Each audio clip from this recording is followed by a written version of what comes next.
Krishna ji. Thank you thank you. Oh my God, देखते देखते ये मेरा इंडिया जो है 8वें एपिसोड पर पहुंच गया, 8वां सीजन। तो देखिए, आई थिंक सबसे बड़ी बात है कि हम पूरे वर्ल्ड में इंडिया की जो प्रेजेंटेशन दे रहे हैं, हम जो हिंदुस्तान के बारे में बता रहे हैं कि हमारे हिंदुस्तान में कितना टैलेंट है, और जो टैलेंट है, जो लोग हैं वो किस किस तरह की इनोवेशंस लेकर आ रहे हैं, इंटीरियर्स में जाना, उन लोगों को क्या बोलते हैं शो तक लेकर आना। आई थिंक हिस्ट्री टीवी 18 की जो टीम है, they are doing a fantastic job, और मैं भी बहुत ही फैंटास्टिक जॉब कर रहा हूँ। अगर आप देख रहे हैं तो इस साल का अगर आप प्रोमो देखें तो वो प्रोमो पिछले कई सीज़न से मुझे लगता है कि इस बार का बहुत अच्छा प्रोमो है। सब लोगों के बहुत अच्छे रिस्पांस भी आए हैं। जब प्रोमो आया तो सब लोगों ने इस बार शेयर भी किया है, और इसीलिए नहीं शेयर किया क्योंकि वो मेरे कलीग हैं या मेरे दोस्त हैं, उन्होंने इसीलिए शेयर किया। जैसे कपिल ने प्रोमो शेयर किया था, कपिल ने मुझे बोला भी कि कितना बढ़िया प्रोमो बना है, तो एक्चुअली सब लोगों को पसंद बहुत आया। That is one of the reasons के हमारे जितने दोस्त हैं, जैसे तुषार कपूर हैं, इन्होंने सब लोगों ने ट्वीट किया है, शेयर किया है। एनीवे सब ने शेयर किया, उन सबको थैंक यू। बट उसके अलावा जो मेन चीज़ है कि कुछ शोज़ जो होते हैं वो लोगों के दिलों तक चले जाते हैं। तो आई थिंक ये OMG मेरा इंडिया लोगों के दिल को छूने वाला शो है, जो छू चुका है, तभी उसका 8वां सीज़न आया है। वरना आजकल तो एक सीज़न के बाद तो मॉनसून नहीं आ रहा है ढंग से, है ना, विंटर ढंग से नहीं आ रहा है सीज़न।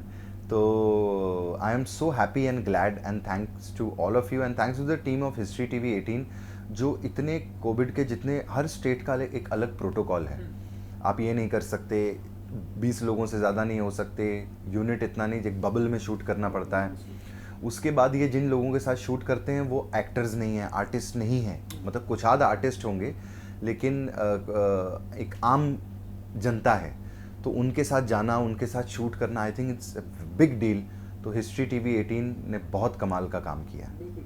कृष्णा जी, सबसे बड़ी बात ये जो है कि इस शो में किसी की शादी हो रही हो वो हम नहीं दिखाते, किसी का पर्सनल लाइफ के बारे में नहीं दिखाते। ये जो इस तरह की जो चीज़ें हैं, इस शो की जो खासियत है, इसे कैसे देखते हैं आप? शादी नहीं दिखाते मतलब मैं समझा नहीं। मतलब समझ रहे हैं, प्रोमो में जो दिखाया, प्रोमो में जिस तरह से दिखाया है कि मतलब किसी की शादी को पर्टिकुलर हम नहीं दिखाते, किसी को ये नहीं करते, हिस्ट्री को सिर्फ दिखाते हैं। सी हिस्ट्री है ना, हिस्ट्री है, ये बहुत टफ जॉब है, हर एक चीज़ का ख्याल रखना पड़ता है।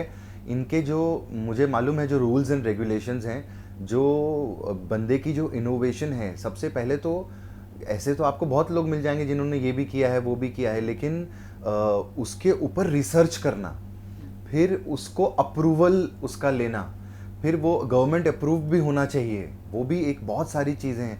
जो ये जिन जिन लोकेशंस पे हम शूट करते हैं, हिस्टोरिकल मॉन्यूमेंट्स हैं, उनकी परमिशंस लेना। मतलब मैं ऐसी ऐसी जगहों पे जाता हूँ जहाँ पर लोग नहीं जा सकते, जैसे आप कैंट है, आर्मी कैंट में नहीं जा सकते, इंडिया गेट में सिर्फ एक जगह है वहाँ तक ही जा सकते हैं, उसके अंदर नहीं जा सकते। तो ऐसी ऐसी कितनी लोकेशंस है जहाँ पर गवर्नमेंट अप्रूवल लेके ही जाना पड़ता है। तो ये आई थिंक बड़े लेवल के ऊपर जो है इसकी जो है जो स्टोरीज़ हैं और जो जगहें हैं वो फाइनलाइज होती हैं। तो चैनल अपने बिग लेवल पे करता है, और हिस्ट्री ने जो है अपनी रिस्पेक्ट को मेंटेन रखा हुआ है। और डेफिनेटली हिस्ट्री टीवी 18 है तो वो बहुत चीज़ों का ख्याल भी रखते हैं। और हम सबसे बड़ी बात है कि हम इंडिया को शोकेस कर रहे हैं। तो हिंदुस्तान इतनी खूबसूरत जगह है, इतने सारे लोग तो हैं ही, और इतने सारे लोगों का टैलेंट बहुत कमाल का है। और इंटीरियर्स में देखिए मेन चीज़ क्या होती है, बड़े सारे शोज़ टीवी पे आते हैं जहाँ पर इस तरीके के टैलेंट भी आते हैं, लेकिन फिर उनके साथ उनको रुलाना, उनका हम जो TRP लेते हैं वैसे हम ही लोग करते हैं, मैंने भी ऐसे कई शो होस्ट किए हैं।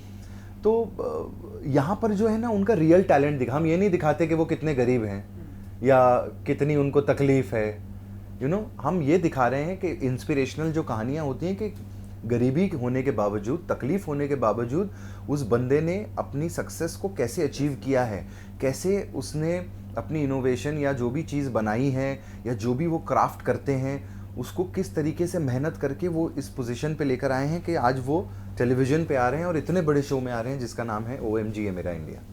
तो आई थिंक ये बहुत बड़ी बात है। क्योंकि कृष्णा जी, कोविड के टाइम पे थोड़ा सा शूटिंग करना थोड़ा टफ हो जाता है, बहुत टफ होता है। तो लोकेशन इस बार कौन कौन सी हमें देखने को मिलेगी इस सीजन? इस बार दिल्ली में कई कौन सी फेवरेट रही है? मेरी फेवरेट लोकेशंस रही हैं, मैं खास जब कोची गया था जिनके साथ शूट करने, इससे पिछले के पिछले सीज़न में, वो मुझे बहुत मज़ा आया। फिर मैं दार्जिलिंग गया था, फिर वहाँ हमने चाय के बागानों में शूट किया, इतना खूबसूरत था, मैंने पहली बार देखा। ये जो आप नया सीज़न देखेंगे इसमें आपको इतनी OMG मतलब ओ माय गॉड शॉक वैल्यू है। शॉक वैल्यू के साथ साथ वो सरप्राइज एलिमेंट है, वो क्या बोलते हैं, वो एक्साइटमेंट आपको रहती है कि यार इस बार क्या होने वाला है।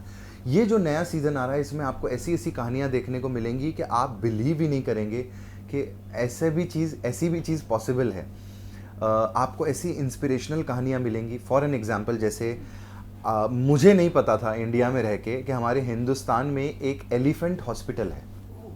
यस, एक बंदे हैं जिन्होंने एलिफेंट हॉस्पिटल बनाया है और एलिफेंट्स हैं वहाँ पे कई सारे जिनका वो ख्याल रखते हैं। उनका मैंने इंटरव्यू भी किया था, मतलब मैं उनसे मिला था कल फेसबुक लाइव पे। अविनाश कौल जी और मैं हम साथ में थे कल हिस्ट्री TV 18 के फेसबुक पेज पे। तो उनको हमने जूम कॉल पे लिया और उन्होंने बताया कि एलिफेंट्स जो हैं वो कैसे, उनकी जो स्पीशीज़ हैं वो ख़त्म होती जा रही हैं हिंदुस्तान से। बहुत ही कम, कुछ हज़ार एलिफेंट्स जो हैं वो बचे हुए हैं। तो उन्होंने एक एलिफेंट हॉस्पिटल खोला है जहाँ पर वो सारे एलिफेंट्स का ख्याल रखते हैं और एलिफेंट्स के लिए जकूज़ी बना हुआ है, वो कैसे नहाते हैं, कैसे उनकी दवाइयाँ जाती हैं और कैसे उन्होंने उस ऑर्गेनाइजेशन को खड़ा किया है। I think it's commendable.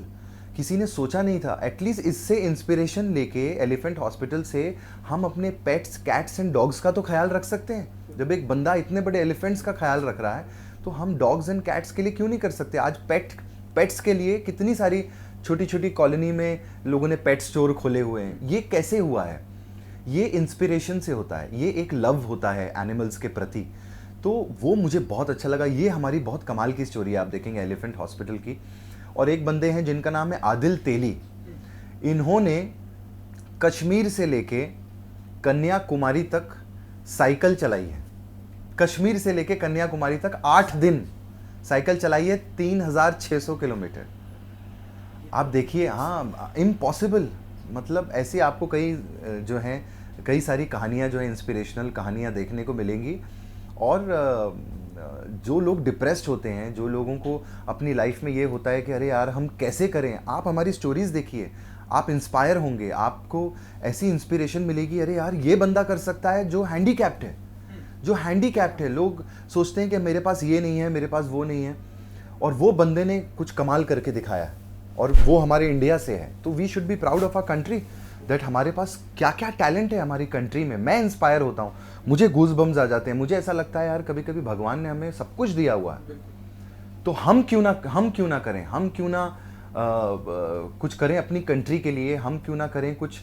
Actually हम तो डॉक्टर्स ही एक तरफ से देखा जाए तो एंटरटेनमेंट हम प्रोवाइड करते हैं। OMG के अलावा मैं और भी कई और भी क्या, कपिल शर्मा शो बोलने की अब बोलना ही पड़ेगा, मतलब दुनिया जानती है, सब one of the biggest show on Indian television, वो हम करते हैं। हम एंटरटेनमेंट प्रोवाइड कर रहे हैं लोगों को। हमने ये जो कोविड सिचुएशन है 2-3 साल में, उसमें लोगों को हंसाया है, लोगों को एटलीस्ट वो खुशी दी है। यहाँ पर लोग आते हैं, ऑडियंस में बैठते हैं, जो आपने देखा होगा बोलते हैं कि कपिल को थैंक्स करते हैं कि thank you very very much.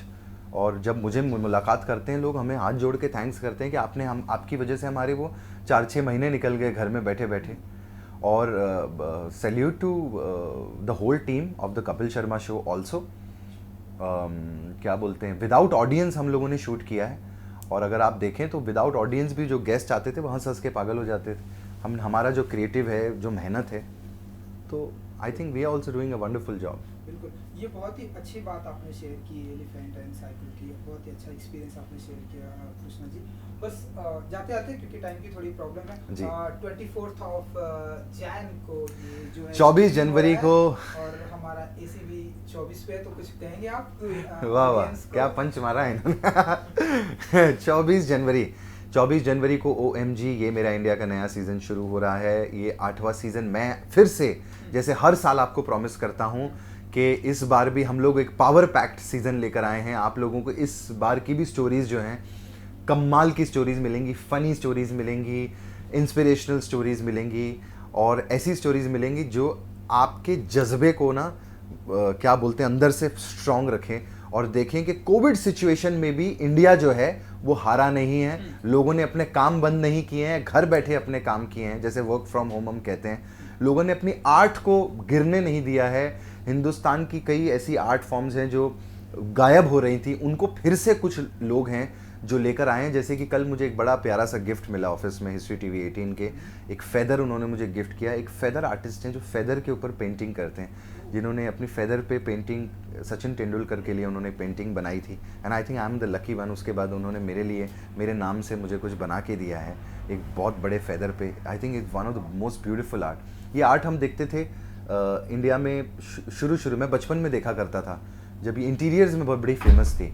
उसके बाद ये आर्ट धीरे धीरे ना ऐसे कुछ आर्ट्स हैं जो गायब होने लगे हैं, लेकिन ये जो आर्टिस्ट हैं ये ऐसी आर्ट फॉर्म को वापस लेकर आ रहे हैं। I think it's wonderful. ऐसी आर्ट फॉर्म्स, ऐसी इंस्पिरेशनल स्टोरीज आपको OMG मेरा इंडिया में 8वें सीजन में देखने मिलेंगी। ज़रूर देखिएगा 24 जैन से हिस्ट्री टीवी 18 पर।